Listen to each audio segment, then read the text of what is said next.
Hello everyone, Holy Skills here, and today we want to do an updated bin enclosure setup for you guys. I'm going to go over the ones that you can use for boas, ball pythons, baby berms and retics, and snakes like that. For the colubrids, Murray is going over that one next. So I want to show you this one. This one has the 4 latching lids. This is a Hefty bin from Walmart. And it says Hefty on the side.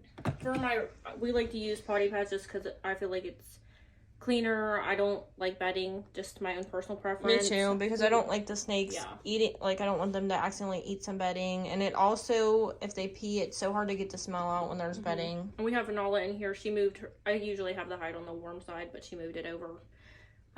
But I put in 1 water dish and 1 hide for my retics because they make a mess. My berms have 2 to 3 hides and a water dish because they don't make a mess like the retics do. And for the thermostat, you want to have that on top of the heat mat, either in the enclosure or outside of the enclosure. If they keep ripping the thermostat off, put it outside of the enclosure so they don't accidentally burn themselves. And I have most of mine outside the enclosure. When you have them outside, it's good to have one of those little temp gauges to put on just so you can make sure the temp is right, because sometimes you'll have to have the heat mat warmer. And you want to show the thermostat as well. Thermostat is here. I have mine on 90. If you have it outside, you might want to put it on 95. And we just get these on Amazon, and we get the heat mats on Amazon. It's so much cheaper than Petco. It's affordable. It's great for just like whenever you're going to need a lot of upgrades. You don't want to waste your money on tanks. And tanks are so heavy. They don't hold humidity at all. And I mean, if you put enough like bedding in there, I'm sure you can get the humidity up, but it's just very hard to keep humidity in tanks. So you either need a PVC or a bin enclosure if you want a snake that needs high humidity.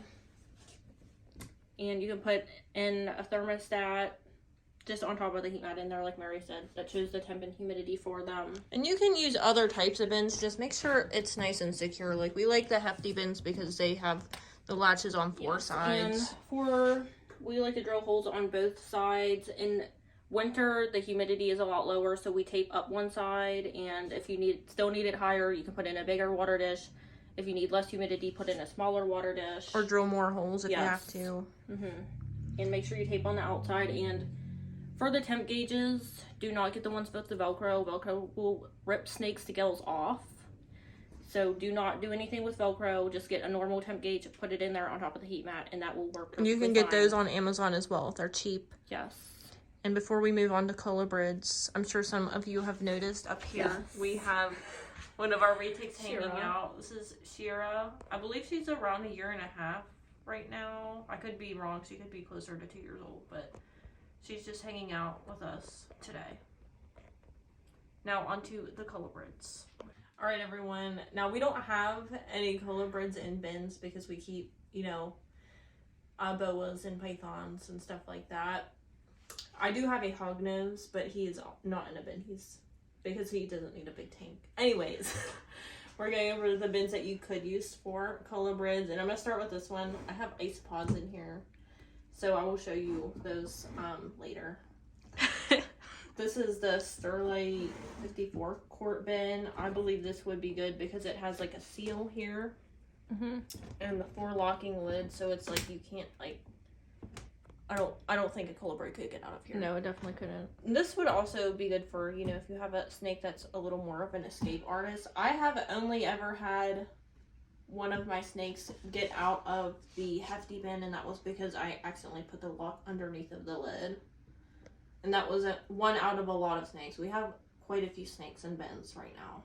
Yes, until they upgrade to their PVCs. But these hard spins are also great for pythons and boas and colubrids because they are very sturdy. Like, I cannot even stick my finger under there because of how close that is.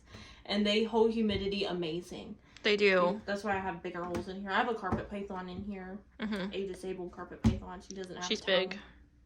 She did join us for one of our Bible studies, but yes, my carpet python's in here. This is a 4-foot bin, so you could have like boas, berms, retics up to, I would say, 5 feet. I would say even 6 feet.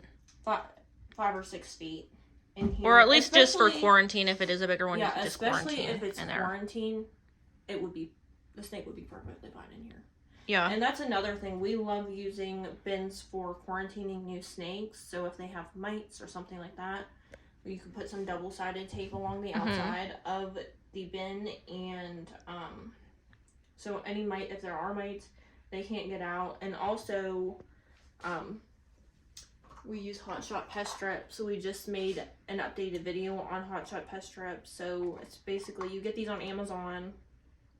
The Hot Shot Pest Strips is what they're called. And you cut off a little piece and put it in here in a Jello shot cup, put in a couple little holes, and you put it in your snake's enclosure. Away from the water dish. And yeah, make sure it doesn't get in the water dish. And that will be good for 3 months. And we've never had any problems with them. And everyone who we talk to who use these have never had any problems with them. So we highly recommend Hot Shot Pest Strips. Use these, if you have pet insects, make sure these are not near your pet insects. So like my isopods, if I put this in there, they would die. Yes. But like I said, I will show you guys whoever is in here. And what kind of isopods? If you guys want me to do a video on, I'm not sure. We're gonna find out. If you guys want me to do a video on isopods, just let me know. And Mary, my rubber ducks. Yes, Mary has the rubber duckies. She has panda kings, and she has zebras. And those little things, those are springtails. They're so cute. Yeah, they are super cute. We're just gonna stick them back in there. And yeah, that wraps up today's video. We hope y'all enjoy and learn how to set up your first bin enclosure. Yes. Have a great day, everyone. Bye. Bye.